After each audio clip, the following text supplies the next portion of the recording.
মানুষ বক্তব্য দেওয়ার এক পর্যায়ে বলছে ভালো থাকুন না। আমি কি আল্লাহ যে ভালো থাকবো?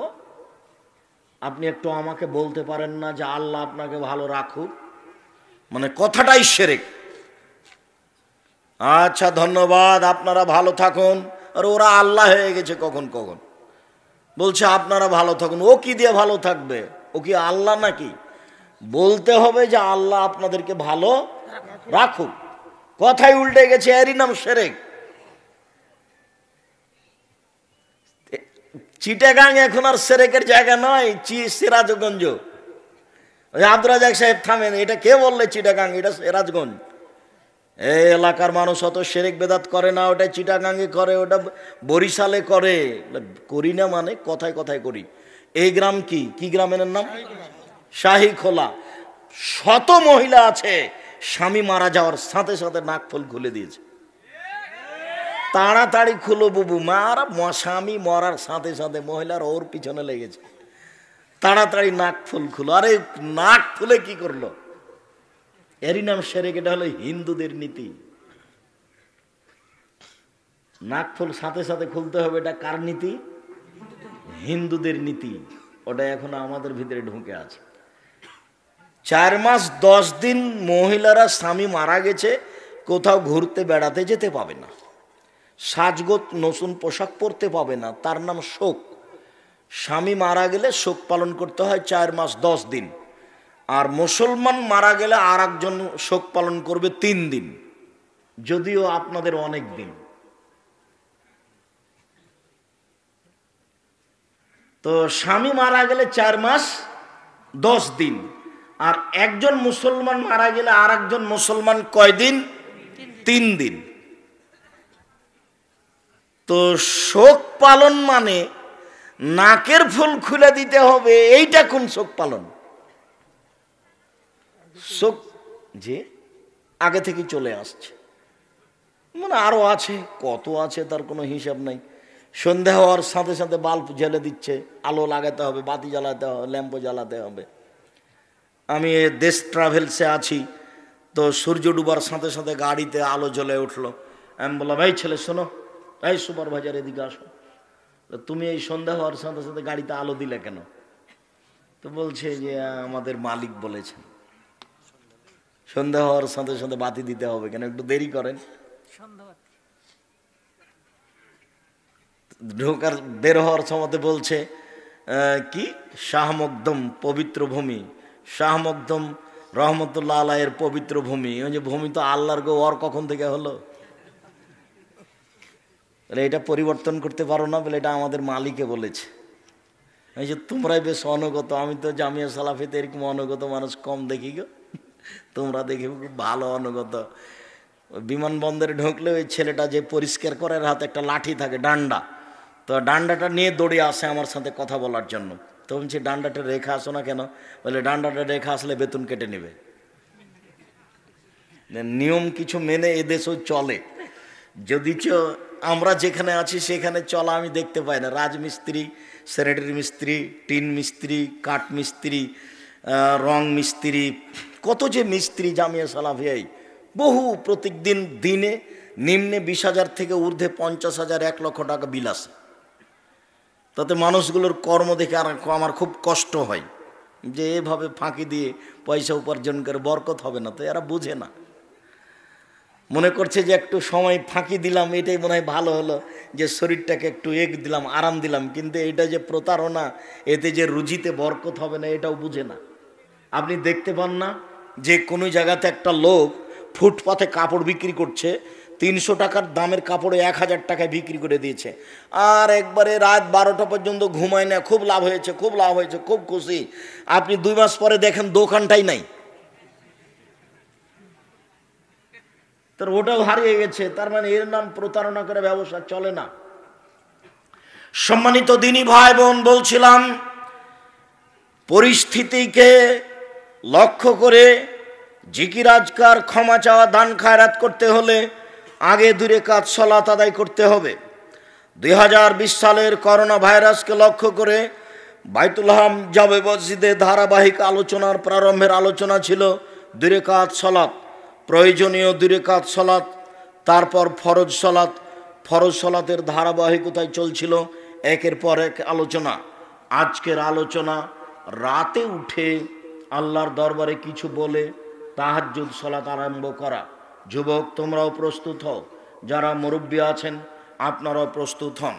উপস্থিত বৈঠকের দিনী মুসলিম বোন, আপনি একটু কথা বলা ত্যাগ করে প্রস্তুতি নিয়ে ভালো হয়ে বসেন, আপনার কিছু না কিছু উপকার করব ইনশাআল্লাহ। কি শুনলেন আর কি বুঝলেন?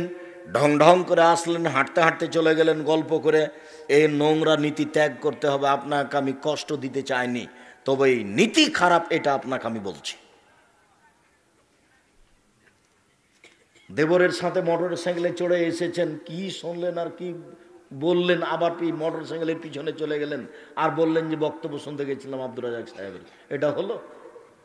যেইভাবে মোটর সাইকেলে উঠে আছেন বিচারের মাঠে এইভাবে দেখতে পাওয়া যাবে, কেউ লুকাতে পারবে না। যেইভাবে ভাবির সাথে গল্প করছেন এইভাবেই মাটি ছবি ধরে রেখেছে, কেউ লুকাতে পারবে না। তার নাম বিচারের মাঠ। যে যেখানে জেনা করছে, চুরি করছে, অন্যায় করছে, অবিচার করছে, ধোকা দিচ্ছে, প্রতারণা করছে, সব মাটি ওইভাবে ছবি ধরে আছে।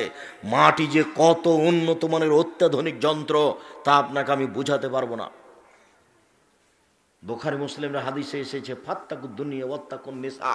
পৃথিবীর মানুষ তোমরা মহিলা থেকে বেঁচে থাকো, পৃথিবীর মানুষ তোমরা পৃথিবী থেকে বেঁচে থাকো।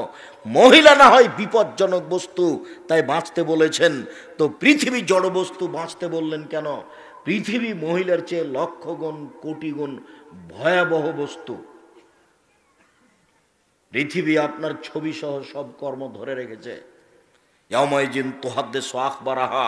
বিচারের মাঠে পৃথিবী টপ টপ টপ টপ করে কথা বলবে। এ কথা আল্লাহ বলছেন, এ কথা আমি বলিনি, এ কথা মুহাম্মদ সাল্লাল্লাহু আলাইহি ওয়াসাল্লাম বলেননি, আল্লাহ বলছেন।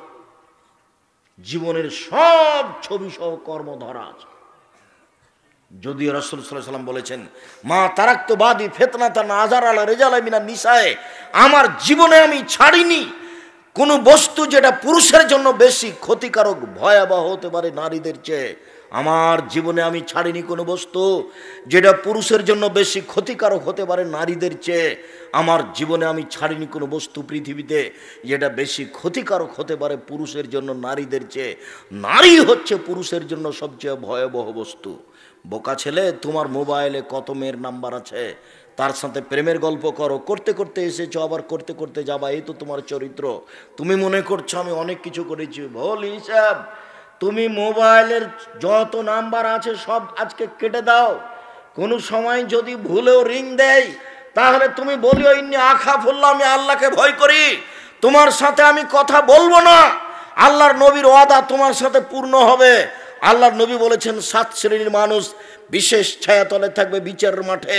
তার এক শ্রেণীর মানুষ, কোনো মহিলা যদি অন্যায় কথা বলে তাকে বলে ইন্নী আখাফুল্লাহ, আমি তোমার সাথে এই কথাতে একমত নই, আমি আল্লাহকে ভয় করি, তোমার জন্য বিশেষ ছায়া অপেক্ষা করছে বিচারের মাঠে।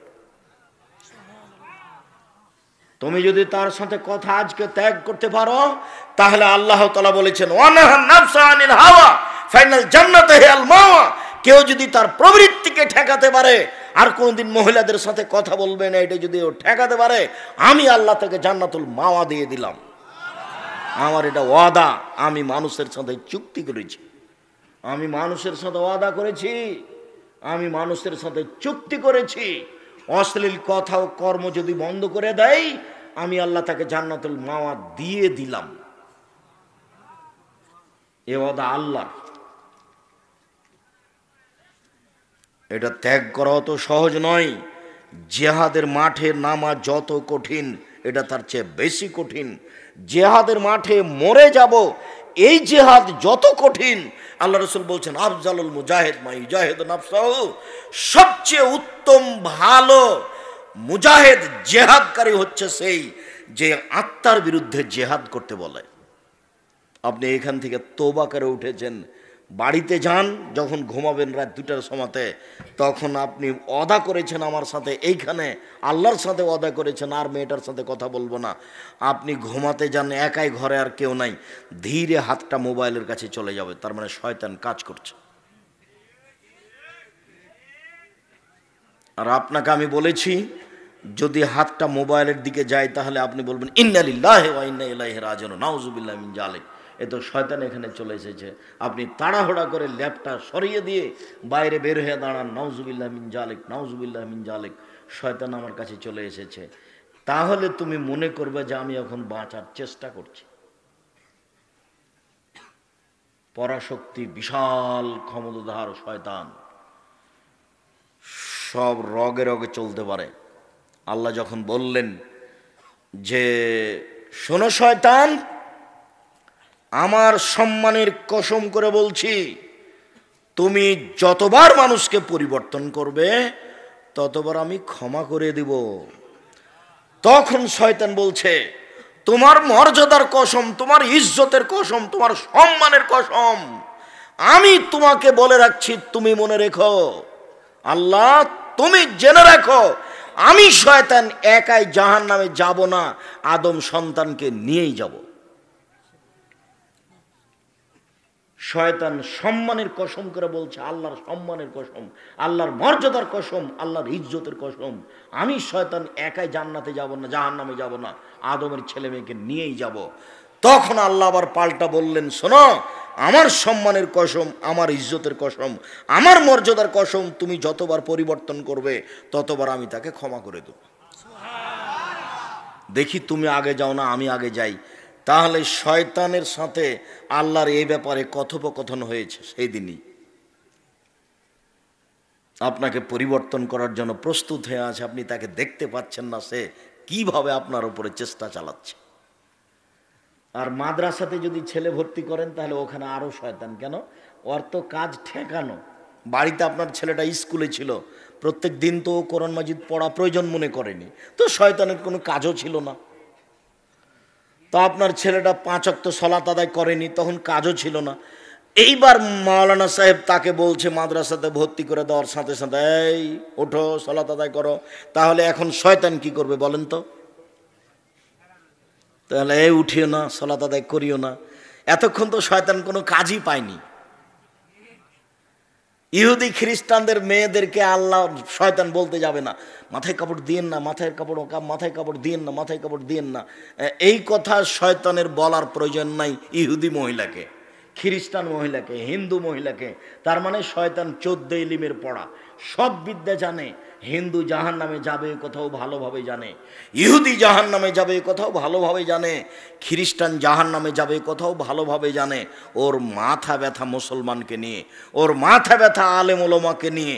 যত মানুষ যত পরহেজগারিতাতে আগাবে তত মাথা ব্যথা তার বাড়বে। পেশাব পায়খানা করলেই পানি খরচ করে হাত মাজতে হবে কেন? কে বলেছে? বায়ু আসলেই অজু ভেঙে যায়, তাকে আবার অজু করতে হবে কেন? কে বলেছে এটা? বায়ু আসলো এক অঙ্গ দিয়ে আর অজু করতে হচ্ছে আর এক অঙ্গে, অবাক কথা। কি হিসাব? ঘুম থেকে উঠলে দাঁত পরিষ্কার করতে হবে কেন? কি হিসাব? ঋতুবতী মহিলা ঋতু থেকে পবিত্র হলে তাকে গোসল করতে হবে কেন? কি হিসাব? আবার আল্লাহ রাসূল বলছেন শোনো, মানুষ ঘুম থেকে উঠে সরাসরি তার হাতটা পানিতে ডুবাতে পাবে না। বালতিতে পানি আছে টয়লেটে, আপনি ঘুম থেকে উঠে হাতটা পানিতে ডুবিয়ে দিতে আল্লাহ রাসূল কঠিনভাবে নিষেধ করেছে। আগে কিছুটি পানি নিয়ে হাতটা ধুয়ে নাও, হাতটা ভালো করে ধুয়ে নেওয়ার পরে পানিতে হাত দিয়ে পানি উঠে অজু করবে বা গোসল করে যায়। এটা কেন? এরকম কথা বললেন কেন তিনি? যে আগে হাত ধুয়ে ঠিক করে নাও, তারপরে পানিতে হাত ঢোকাবা। বদ্ধ পানিতে পেশাব করতে তিনি নিষেধ করলেন কেন? পুকুরের পানিতে পেশাব করা যাবে না। যদিচ মহিলাদের বৈশিষ্ট্য, যদি পুকুরে নেমে গোসল করে নামার সাথে সাথে তাকে আগে পেশাব করতে হবে, এটা তার শারীরিক গতি অভ্যাস হয়ে গেছে। যদি পুরুষও তাই হয় তাহলে তাকে ফিরে আসতে হবে। বদ্ধ পানিতে রাসূল সাল্লাল্লাহু আলাইহি সাল্লাম পেশাব করতে নিষেধ করেছেন, খুব জোরালোভাবে বলেছেন, লায়া বললেন না আহাদুকুম ফিল মাই দায়েম, কখনো অবশ্যই অবশ্যই কখনো তোমাদের কেউ যেন বদ্ধ পানিতে পেশাব না করে। বদ্ধ পানিতে পেশাব করলে কি হবে? কেন তিনি নিষেধ করলেন? এরই নাম হচ্ছে ধর্মীয় পবিত্রতা। কে পড়ে, কে দেখে, কে পড়ে, কে জানে। পশু প্রাণীর মতো জীবন কাটে, মানুষ যা বলে তাই নিয়ে মানুষ ছোটে। ধর্ম পাগল হয়ে গেছে। ধর্ম বক্তার কথার উপরে চলে, ধর্ম এখন সমাজের নেতার উপরে চলে। উনি যেমন বলেন ধর্ম তেমন হয়ে গেছে। মুফাসসির সাহেব যেভাবে বলেন ধর্ম তেমন হয়ে গেছে। ধর্ম তেমন হয়নি, তার নিজ স্থানে আছে। কিয়ামত পর্যন্ত তার নীতি গতি পরিবর্তন হবে না, মানুষ হতে পারে। যে ধর্মে এক গিলাস পানি পান করলে কয়টা বিধান লাগে? 5টা। সে ধর্ম কোনোদিন মানুষের কথাতে পরিবর্তন হবে না।